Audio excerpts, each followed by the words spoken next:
Hey, it's Janelle Waz, and welcome back to another episode of Waz Reviews. You ever been on a business trip and thought about quitting your fancy lawyering job to chase after some woolly mammoths? I mean, sure, who hasn't, right? Well, have you actually ever quit your fancy lawyering job to find some woolly mammoths with an old man you just met, all while eluding a detective your company hired to bring you back to work? I mean, what's a girl gotta do to quit a job around here? Syberia II is what you do.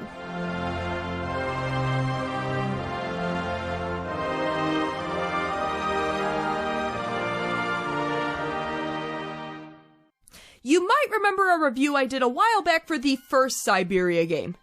No, I mean Syberia I. Syberia II, the sequel to Syberia, takes place almost right where its predecessor left off, about a week later in fact. Now, I highly recommend you go watch my review of the first game or even play the first game, but a little refresher. Kate Walker is a New York lawyer who is sent to get some contracts signed for the sale of a toy factory, the Voralberg factory. But complications arise and she ends up chasing the thought-to-be-dead heir, Hans Voralberg, an old man with an obsession for woolly mammoths, across Europe, all while her life back home falls apart, including her fiancé, who I'm calling Dirtbag Dan, cheats on her with her best friend. So sorry, I don't know what came over me. So when Kate finds Hans, she decides to say, screw it, and abandon her life in New York and her jerk boss to join the old man and his automaton train conductor, Oscar, on a quest across Siberia, with an I, to find woolly mammoths on the mythical island of Syberia, with a Y. So, all aboard and tickets please. The next stop on Waz Reviews is the continuation of Syberia, Syberia II. Take me to Siberia, Kate Walker. But before I go any further, make sure you subscribe to my channel. I talk a lot about Star Trek, video games, and whatever else I feel like talking about. Be great to have you aboard. You are still Kate Walker. It's about a week after you decided to bail on your crap lawyer job, and your boss is determined to get you back to New York. Hans Voralberg, however, is running a fever, and Kate doesn't really believe Syberia exists. Mammoths, Siberia, all that. It's just a dream, a kid's dream. Meanwhile, Kate's boss is blowing her phone up. It's time for you to come home now. Your place is here in New York. Your job is here. Your friends are here. Your life. Oh, you mean the job that sent her on a business trip where she had no backup with significant hiccups, where she was trying to do her job while getting hounded by her jerk boss? You mean her friends like the world's worst friend Olivia, who did the, you-know-what, with Dirtbag Dan, while she was on a business trip? Okay, you're gonna hate me. Please hate me. I got it. And this was after Dirtbag Dan kept bitching at her for being on a business trip and doing her job? What life are you talking about? I promise, Hans Voralberg. We're going to Siberia. Beats going back to work. If you don't come in tomorrow, don't bother coming in Monday. A 4-day weekend. After the opening cutscene, you gain control of Kate in the same train she left on at the end of the first game, with all the items she found on her journey. The gameplay is still basically the same as the first game. It's a point-and-click adventure. Walk around, talk to people, solve puzzles, pick things up, the usual. I covered all this in my video about the first Syberia game, so again, make sure you watch that video first before diving into this video. But back to the game. The train has stopped, but where are we exactly? Hans, where are we? Somewhere on the way to Siberia. Thanks, Hans. Same as before, the train needs to be wound up in order to keep going. Which of course I have to do, again! I've wound the train up, now we can leave. We shall need coal to keep ourselves warm. You've gotta be kidding me! Well, welcome to the lovely town of Romansberg, Russia, the last bastion of civilization before the icy tundra of Siberia. With an I. But we're not staying all that long, we just need to get some coal and we can be on our way. Something's not right with this machine. Maintenance doesn't come calling it too often. Of course. I either wait a week for maintenance, or I fix the machine myself. And I know how these games go! So, I guess I'm on the hook to fix the coal machine. Shouldn't be too difficult. I'll just head on. Oh, son of a! So, you haven't got the key then? Sorry to say, if I had it, I'd give it to you. A gate's made for opening, after all. Of course. But who does have the key is a little girl named Malka, who's just below the station. Of course. And she won't give me the key unless I give her some candy. Of course. And how do I get this candy? Well, clearly by stealing change out of a broken candy dispenser to use in another one. Of course! Now, if all this seems pretty tedious to you, it was. And I still have yet to fix the coal machine. Oh, but it turns out it just needs some gas. Idly-ho, neighbor. Mind if I borrow some gasolino? Get lost, Flanders. Sorry, we ain't got no gas. Ain't got no gas at all. Oh, really? Is that a double negative I see there? Clearly that means you have gas. Wow, that's a triple negative. Apparently, these brothers, Ivan and Igor, have the only gasoline in the entire town. We ain't got none. N-O-G-A-S. No gas. So clearly, I have to sneak in, create a distraction with a weird seal dog animal, and steal the gas. You clam-brain blubber bag. Wait till I catch you. Well, it's not like I don't have experience with petty thievery in this game. I am shocked that a game that encourages you to be a little kleptomaniac would force you to resort to theft. If it ain't nailed down, pick it up and put it in your jacket. But alright, the coal machine is gassed up, the train is full of coal, we're good to go. Mr. Voralberg has disappeared. What? Oh, son of a! So apparently Hans, who's running a fever, mind you, made his way all over town and even popped by the local bar. Mammoth. Siberia. Just to collapse. Oscar, where the hell were you when he left the train? Maybe New York isn't looking so bad. Only in New York. Well, now Hans is really ill now, and there are no doctors or hospitals around here, so the only way to get him taken care of is to take him up to the old monastery. But it's just so cold out, and Kate's been wearing this outfit since she arrived in the French Alps. Not exactly Siberian attire. And I'm loving the new outfit. The jacket, the boots, the fur trim. I love it all. I want this outfit.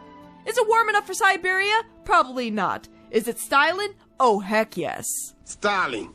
Onward to the monastery. I'll just ring the bell and... What do you mean, no? Well, it turns out that I need to take a shroud to Hans and make a face imprint before they'll accept me in. The shrouds are locked up, and the one holding the token you need to get one is Malka. Does this town entrust local security to a little girl? So I run around town to get a shroud and get Hans's imprint, so clearly they're going to let me in, right? What do you mean, no?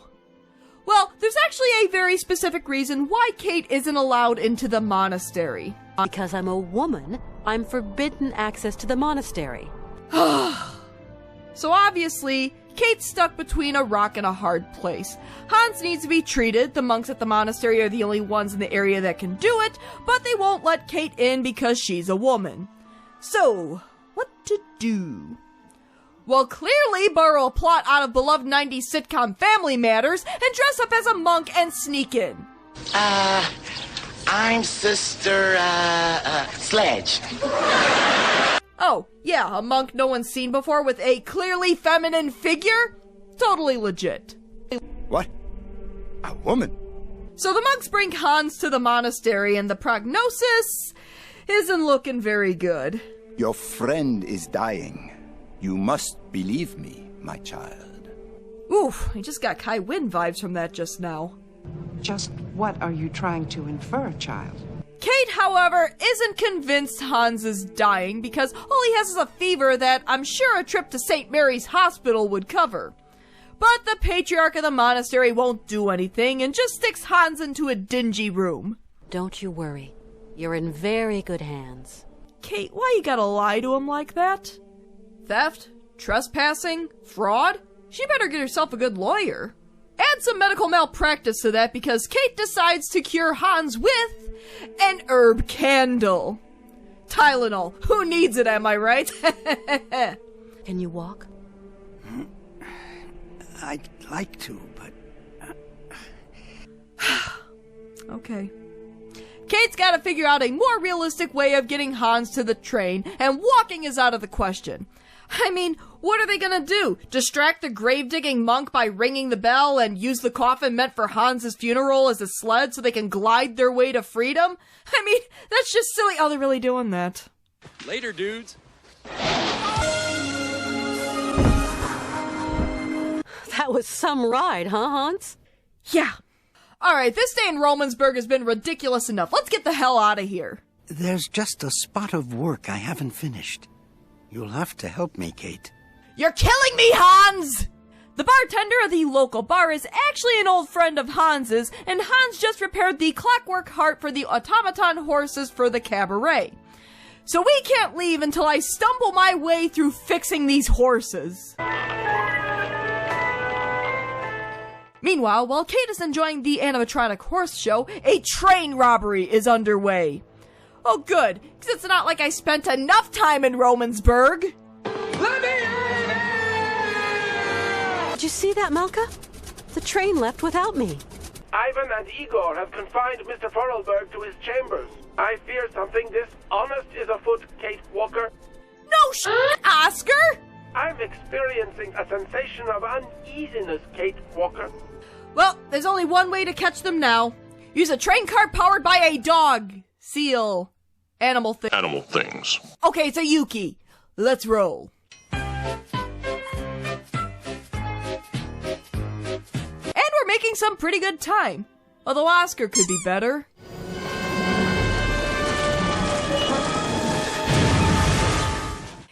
Yep! Now, I know we spent a lot of time in Romansberg, and you might be thinking that the next couple of stops might take a good chunk of time as well. No. And that's one of the complaints I have with this game, the pacing. In the first game, I feel like your time spent in each of the places the train stops at is pretty balanced. There are puzzles and dilemmas to solve, people to help, plot to unfold, and by the end of it, you've gotten to know the place and the locals pretty well and are kinda sorry to leave it. In Syberia II, on the other hand, you spend what feels like an eternity in Romansberg and then zip through the wilderness and tundra of Siberia. With an eye. Granted, there shouldn't be a whole bunch in Siberia, it's pretty big and empty. But that doesn't help the pacing of the game. It's just a whole bunch of snow and wilderness to look at, with barely a soul around. But at the very least, it is pretty to look at. Gentle snow falling, pure untouched snow, frozen fish just waiting for me to take. Gribble, this fish is frozen. I caught it, that's my position. But where has the train stopped? Well, we're in Siberia now, and the train is dangling precariously over a cliff, and we're on the other side. Ha ha, Kate Walker. The ivory's ours. Oh, it's on now. Yes, Ivan and Igor hijacked the train back in Romansberg because they want that mammoth ivory. To be fair, there are actual laws against elephant ivory. There's no law against mammoth ivory. It'll hold up in any court. So Kate's gotta figure out a way to get to the train, and she's pretty resourceful, using just about anything lying around like an unattended house, and breaking and entering to that list of crimes Kate Walker has committed on this journey. Upon approaching the house, Kate gets a call from her mother, one of the few people who calls in this game from the previous game. I'm not coming home, Mom. Katie, this isn't what you set out to do in life. You know that. Things change, Mom. Things have changed. You know, I do like Kate Walker. I've spoken in my first video about how she's a proper female protagonist, the kind of female protagonist people claim they want to see more of, and all in a game from the early 2000s. She's pretty without being over-the-top sexy, intelligent with problem-solving abilities, and she's the one moving the story forward. And it's even nice that she's helping an old man fulfill his dreams of seeing woolly mammoths. At the same time, though, when it comes to dealing with the consequences of her actions back home, she's a little selfish in this game. It occurred to me while writing this review that Valley de l'En, the town where the Voralberg factory is located in, was struggling and depending on a new owner to take over the factory.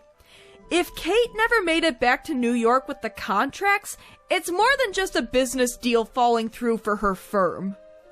Maybe, just maybe, Kate could have handled the situation better. Maybe sending the contracts with the plane or mail them or something. Heck, even here, she sounds more annoyed than anything else that her mom is calling her. Like, Kate, you did leave your life in New York pretty abruptly. That's arguably crazy. And your mom is still your mom, and she's worried about you. Give her a little closure. Say you have to do this. Something. My God, Kate. Bye, Mom. So Kate hangs up and goes rifling through this random house in the middle of nowhere. Stuff she probably doesn't even need. A fish tank? Sure. If there were 3 bowls of porridge on that table, Kate would be eating it by now. But as the 285th rule of acquisition states, no good deed ever goes unpunished. Look, in America, we have the neighborhood old man in Home Alone hitting burglars with a snow shovel. In Russia, they have neighborhood bears. Some days you get the bear, and some days the bear gets you. Now, bears, from what I gather, like fish. And there just so happens to be a fishing pole lying around for Kate to catch something for the bear to eat. But not just any fish, oh no, because this bear is Gordon Ramsay and demands a certain kind of fish. An orange salmon, to be exact. It's actually quite nice. Very delicate fish. With a hungry bear fed, and after swinging across a chasm with a rope and a board... Pick up the peach brava. Now let's get the Yankee Doodle. Dude, what the hell? You want to add murder to the list of felonies you've committed already? You guys have gone from train robbing hijinks to attempted murder, with the form of Captain Kirk battling the Gorn. These guys are trying to out-felon Kate Walker, New York's most wanted lawyer. But Kate Walker will live to felon another day because there's a plane crashing. Well, better climb up the ice wall and check the crash for anything to steal, I mean survivors. Now, every so often in the game, there's a cutscene of a detective Kate's law firm hired to find her, basically searching all the places she's been, but always a day late and a ruble short. To be honest, these cutscenes don't add anything to the story, which is why I haven't been talking about them. You can completely cut them from the game and lose nothing. Since you're never trying to actively avoid the detective, it feels so removed from what's happening in the story. It would have been much more effective if Kate got hints that someone was after her while she was exploring the various areas of the game. But no, instead, the active threat is these guys. God, Hans was on the back of that sled. Of course he was! Now, the plane was flown by a guy named Boris, and Kate already seems to know him? Oh! That guy? After launching him from a very old, very sketchy-looking plane, I didn't expect to see him again. And he's been flying around in that thing for the past week? But I've flown among the stars, Kate Walker. Not many men can say so much. Kate uses Boris's ship to eject his seat around where the train is. Weirdly enough, this isn't the weirdest thing to happen in this game. After pulling Oscar out of the snow and cutting the rest of the train from the engine, Oscar and Kate take off in pursuit of Hans and end up still in the middle of nowhere, with an ominous howl in the wind. There we go. So we've got Igor wandering around scared. What's gotten into you, Igor? Have you lost the plot? Lady, this game has lost the plot. So, where's the other one? Death by mammoth tusk! How original! Your hobbit friend says the legendary Youkol Village is someplace round here. Have you been eavesdropping? I ain't been dropping no eaves, sir, honest. Well, there's only one thing to do. Oscar, I've got Ivan here right in front of me. And he ain't looking very friendly. I have to guard the train, Kate Walker. Classic Oscar. Oscar, this man is ready to crack my skull open, so I'm asking you to come and help me, or you'll be scooping my brains up with your metal fingers. Well, say what you want, it was a quick getaway. So we finally reached a Youkol Village, which probably means we're getting close to Siberia. With a Y. Ivan is gone, and Hans is here in the village being treated by the local medicine woman. Hans is very sick. He prepared final leaving. Oh, not this again! So up to this point, I've been playing Syberia II without a walkthrough, save for one hint I needed because I completely missed a path I needed to take. The puzzles have been pretty doable, even through trial and error, and you can usually find what you need by looking around. But then I reached the Youkol Village, and that's where the game gets stupid, and I needed to start heavily relying on a walkthrough for the remainder of the game. What do I mean exactly? Well, I needed to stop these drums so I could find Hans. I'm looking around for a mechanism to stop, items that might help me, running all over the village for much longer than I should have, trying all the unrelated things to turn up nothing, and feeling confused and frustrated. You know what I needed to do? I needed to get this antler from this inconspicuous basket and pick up a leather strap from a fence you can barely see anything hanging off of. It just looks like a fence. Both of which combine into a slingshot, which Kate uses to aim at the icicles that look like decoration, which falls and disrupts the flow of water, which stops the drums. How would anyone guess this naturally? Okay, at least I can find where Hans is. Oh my god, Hans! So, Hans is looking a little worse for wear right now. Hans in other world, in dream world. Hans make journey to country of ancestors. Why am I getting strong Chakotay vibes from this? Kate decides to go into Hans's dreams at the risk of her own life in order to get him back. Wow, this really does sound like a Voyager episode. And I need to get a rare berry in order to follow Hans's dreams. And don't even get me started on getting this berry. So Kate's breathing in some of that berry smoke and falls asleep to the sound of rhythmic drums. Wait, are those fur gloves? Hopefully Kate doesn't have hairy knuckles. So Kate finds herself back in the first game, walking around Hans's memories. Heck, even the mammoth doll that Kate finds in the first game is there. I have to say the music here is quite delightful. It feels like the soundtrack of the first game, which I loved, filled with wonderment. Kate gets to talk to Hans' sister Anna, or probably Anna as Hans remembers her, and finds out that Hans is locked in the attic of their house. Now, in the first game, we only get to see the attic, which we had to sneak into. Here, we can just walk in the front door of the house. Probably one of the few honest things Kate's done in this game, and it's in a dream.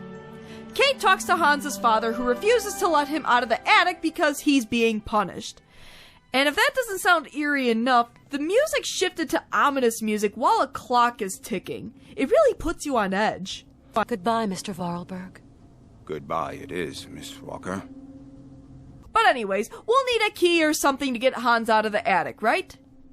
Hey, Malka! No, instead you have to get a clock to ding for Mr. Voralberg to go back to work. Which I had to look up not just the proper time, but how to time this thing correctly. But Mr. Voralberg eventually leaves and accidentally leaves the key behind, which Kate pilfers. Hans, talk to me! Here's a mammoth doll! Have you come a long way to be here, Kate Walker? Yeah, you could say. I'm tired now, Kate Walker. This whole dream is just so creepy! And not just because of young Hans's eyes! His eyes. His eyes. Oscar is worried about you, Hans. You must open his heart for me. If I only had a heart.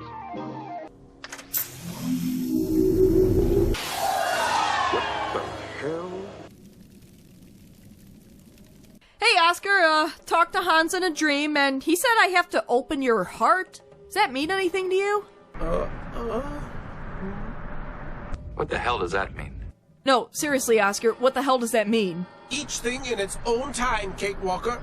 No, I'm not moving this train until... Alright, I'll move the train. So, opening Oscar's heart is literally opening his heart mechanism, which does this. Oh no, I've killed Oscar!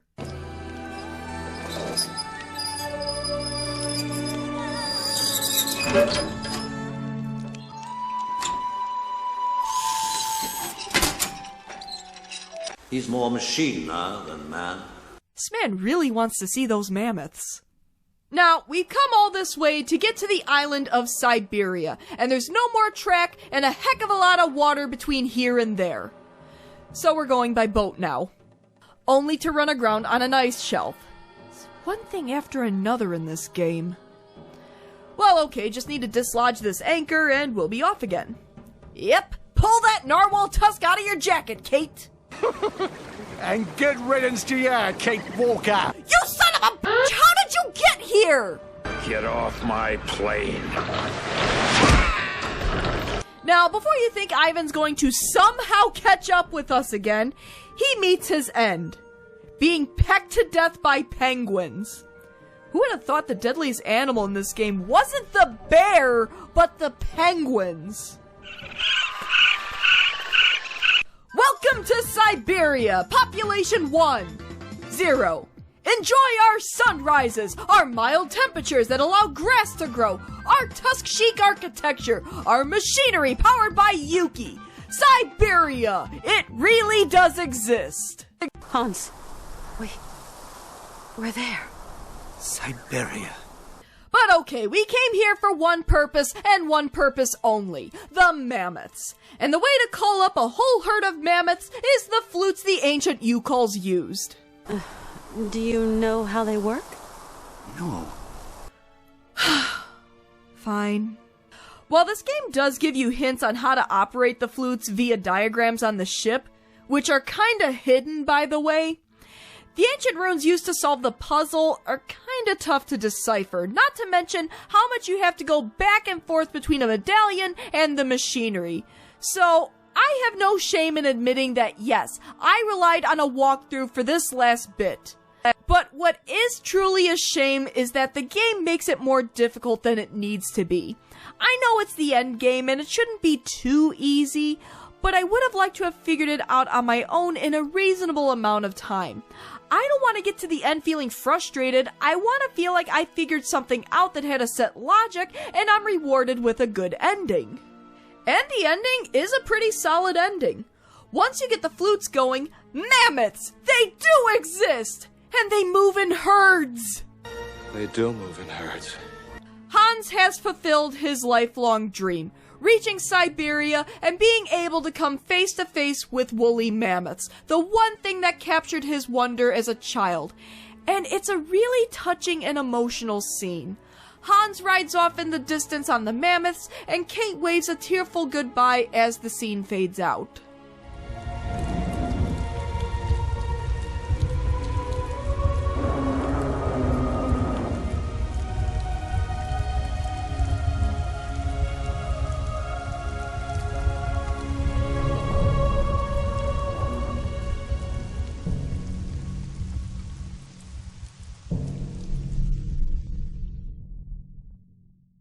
That was Syberia II. To be honest, I have mixed feelings about it. It's definitely not as good as the first game.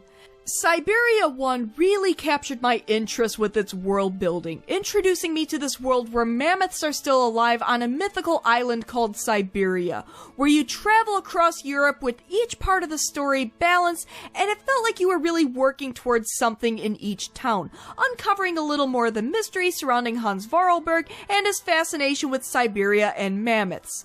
We see the progression of Kate Walker from lawyer just looking to get contracts signed to someone with a genuine interest in an old man's dream. Syberia II, on the other hand, is much more action-packed and there's much less world building. Each puzzle and task along the way felt more like busy work, just an obstacle in the way of moving to the next part of the game. Nothing really new to discover or deeper understanding of the themes of the story. The pacing is extremely off as well, with a good chunk of the game spent in the town of Romansberg and far less on the other stops along the way. Heck, I wanted to see more of the island of Siberia. It was so hyped up for 2 games. The series is even named after it, and it ended up being a pretty small area that you're only in at the very end. I also found the characters less interesting, far more cartoonish, and less charming than the first game. They were just another stop along the way, and they didn't stay with me. But okay, I've been kind of down on this game so far. The important question is, does this satisfactorily end the saga that is Syberia? Yes. Sure, it has a few loose ends that the second game doesn't address. Heck, even a mention of Dirtbag Dan would have been appreciated.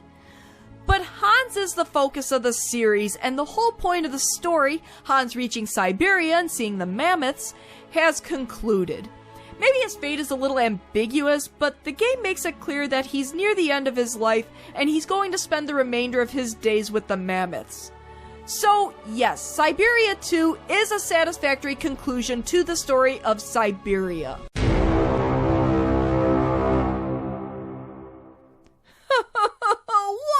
Why? So, what do you think? Have you played Syberia 1 and 2? Did you love them? Did you hate them? How good of a sequel do you think Syberia 2 is? Was I too harsh in my assessment of the game? Should there have even been a Syberia 3 after the ending of Syberia 2? And what are some of your favorite point-and-click adventure games? Please, leave comments below and discuss. As always, thanks for tuning in to another episode of Waz Reviews. If you like what you see, why not give my video a like and subscribe to my channel? Tell your friends! Until next time... Hans, we're there.